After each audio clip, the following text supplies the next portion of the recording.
Bonjour à tous et bienvenue sur la chaîne de Papier et de Rêve. Je suis Ursula et aujourd'hui je vais peindre avec vous quelques fleurs sauvages, quelques fleurs jaunes.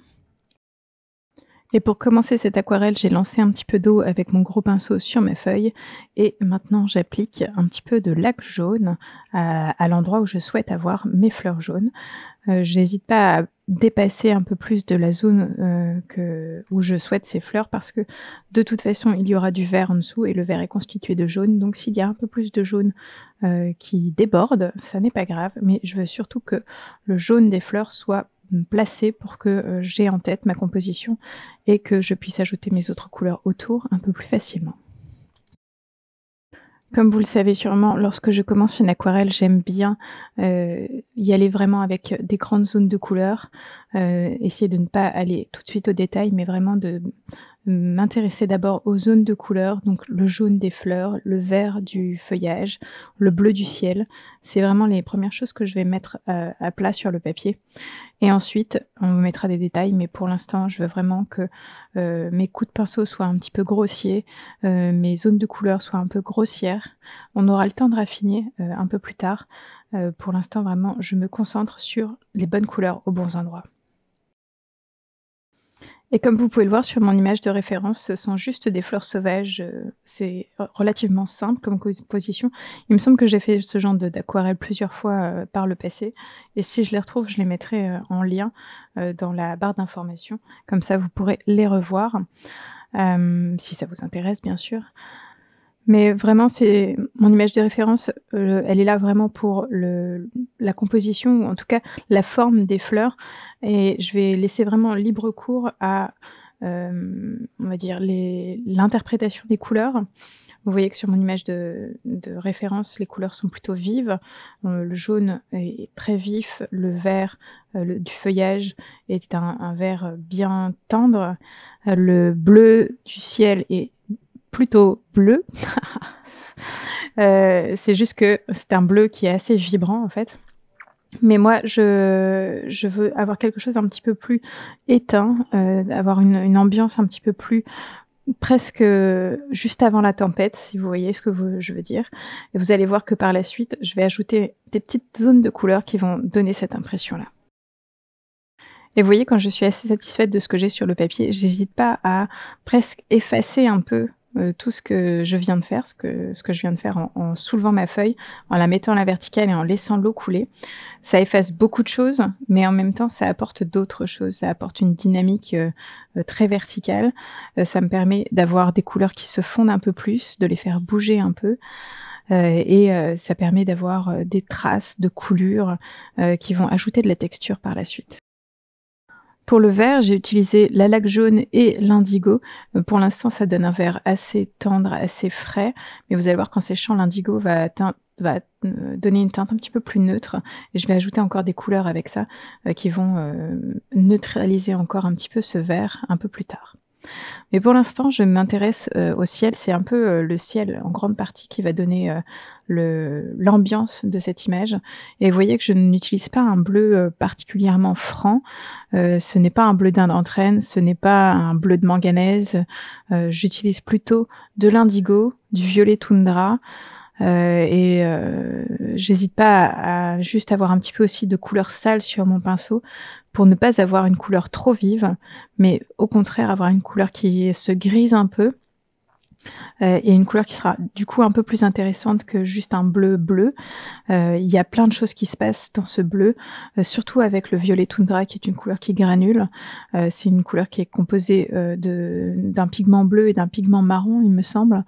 Du coup, on a, un petit peu de neutralité qui est apportée par cette couleur et les couleurs ces 2 pigments, en fait, vont se séparer sur le papier et il y aura des zones qui auront un petit peu plus de pigments bleu violacé et d'autres qui auront un peu plus, de la couleur, marron. En mettant ma feuille encore une fois à la verticale, juste après avoir posé le bleu, il y a une grande dégoulinure de bleu qui est apparue et ça me permet de lier un petit peu le ciel avec, le reste de l'image. La façon aussi dont j'ai entouré cette fleur qui se détache sur le ciel, ça permet aussi vraiment de faire le lien entre cette zone du ciel et cette zone, des fleurs, du coup d'avoir quelque chose qui soit un petit peu plus doux. Parce que j'ai quand même des séparations assez nettes, sinon entre le ciel, et le reste de l'image avec, des angles, des contours très nets. Il y en a d'autres qui sont fondus parce que mes couleurs sont encore, humides et du coup forcément les couleurs voyagent et se fondent les unes dans les autres.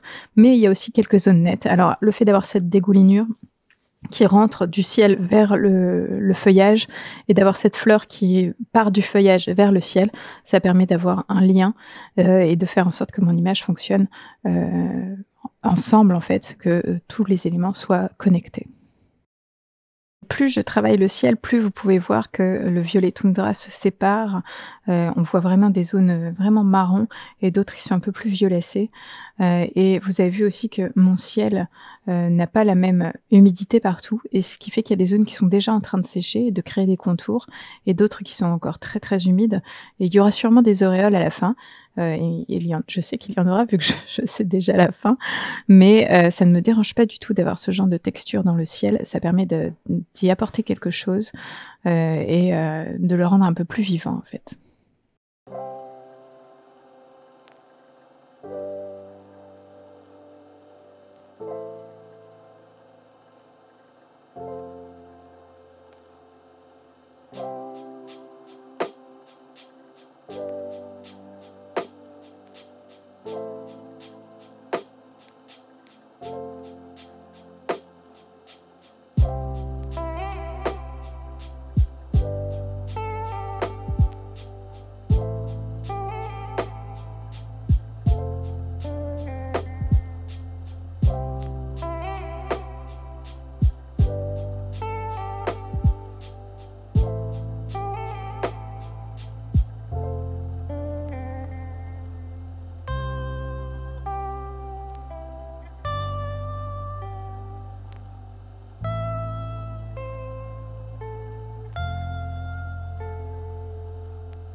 Et petit à petit, je commence à ajouter un peu plus de détails dans le feuillage. Je m'intéresse pas forcément aux fleurs tout de suite, j'ai juste rajouté un petit peu de couleur dans les fleurs. Je fais attention à ce que le vert que j'ajoute ne n'aille pas trop, dans la zone de jaune des fleurs pour bien s garder cette couleur, le plus pure possible, pour qu'elle soit la plus brillante possible. Mais je continue à ajouter des détails dans le feuillage. J'ai changé de pinceau pour un pinceau, rond qui me permet d'avoir la possibilité de créer des traits très, très fins, tout comme des aplats un petit peu plus épais, selon, la façon dont j'utilise le pinceau. Et pour la couleur, bien sûr, je prends toujours les mêmes couleurs, c'est l'indigo et la laque jaune et je vais pas hésiter à, salir un petit peu cette couleur avec, une couleur qui soit dans les rouges ou dans les marrons. Il me semble qu'ici j'ai choisi le rouge oxyde transparent qui me permet de salir un petit peu, ce vert et lui donner une couleur un petit peu plus neutre, un petit peu plus éteinte. Et vous voyez ici que je rajoute encore un peu de ce rouge oxyde transparent, pour ajouter un petit peu, de couleur rouille, parce que ces fleurs quand elles fanent, elles ont, cette couleur rouille en fait et je voulais la retrouver et j'ai choisi vraiment le rouge oxyde transparent pour aussi le fait que c'est une couleur qui granule énormément et qui va ajouter un petit peu de texture supplémentaire dans les fleurs et à tous les endroits où je vais en mettre. Alors placé comme ça, ce rouge oxyde transparent, il peut être un petit peu intimidant parce que, il ressort beaucoup, et en plus il est très net à certains endroits, donc je vais pas hésiter à repasser avec mon pinceau juste humide, tirer un petit peu cette couleur, lui donner un petit peu, d'autres endroits où aller, d'autres endroits où se fondre, pour, l'adoucir un petit peu, et vous allez voir que de toute façon, en séchant, cette couleur va se ternir aussi un petit peu et elle sera moins présente et moins, violente comme c'est, le cas pour l'instant. Et encore une fois, pour cette aquarelle, comme pour les dernières, que j'ai réalisées, je ne fais pas de plusieurs couches en fait. J'ai juste pas forcément le temps de faire plusieurs couches. Il faut que, je puisse faire mon aquarelle assez rapidement. Je l'ai fait généralement, à côté de ma fille qui est aussi en train de dessiner et c'est, vraiment, super sympa à voir, et généralement j'ai plus envie de regarder ce qu'elle fait que peindre des fois, mais en tout cas, je n'ai pas forcément le temps de laisser sécher, de revenir sur mon aquarelle, donc j'essaye vraiment de travailler, le plus vite possible, et du coup, il y a peut-être des détails qui sont, un peu trop fondus parce que mon papier est encore humide, mais vous voyez que quand même la première couche de vert a séché et je peux, rajouter quelques idées de feuillage, de tiges, par-ci par-là, et donner un petit peu de vie en fait à toute cette zone de feuillage.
Et pour donner aussi un petit peu plus de relief dans ce feuillage, je n'hésite pas à ajouter le violet toundra que j'ai utilisé pour le ciel, mais cette fois-ci dans le feuillage.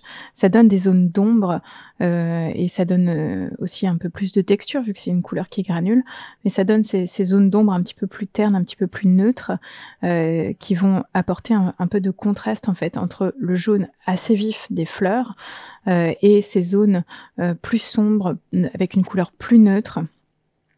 Ça va mettre en valeur, en fait, le jaune des fleurs, de cette manière-là, et en plus, comme c'est un violet, c'est une couleur complémentaire au jaune, et ça va aussi ajouter encore un petit peu dans cette idée de contraste. Et c'est au final une aquarelle assez simple et assez facile à faire, il me semble, parce qu'il n'y a pas trop de détails. Il y a surtout beaucoup de travail sur la texture, la fluidité entre les formes. La texture est apportée par les auréoles du ciel, par les couleurs qui granulent, dans les fleurs, mais je ne cherche pas du tout à avoir quelque chose d'ultra réaliste. Je veux surtout, cette impression, de fleurs avant la tempête, quelque chose qui est un peu du caractère. Et cette vidéo est à présent terminée. Merci de l'avoir regardée jusqu'au bout et j'espère qu'elle vous a plu.